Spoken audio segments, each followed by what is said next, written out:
Dua pemain PSM Makassar, Yuran Fernandes dan Agung Manan, absen di laga terakhir PSM Makassar.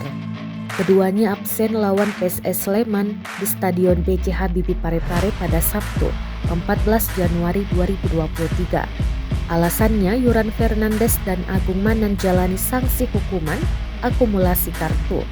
Kini, PSM Makassar bakal menjalani pertandingan lawan Bali United pada pekan ke-19 Liga 1 2022-2023. Laga ini akan berlangsung di Stadion Sultan Agung Bantul, Daerah Istimewa Yogyakarta pada Jumat 20 Januari 2023. Namun belum diketahui dua benteng pertahanan PSM Makassar, Yuran Fernandes dan Agung Manan, siap tampil atau tidak lawan Bali United.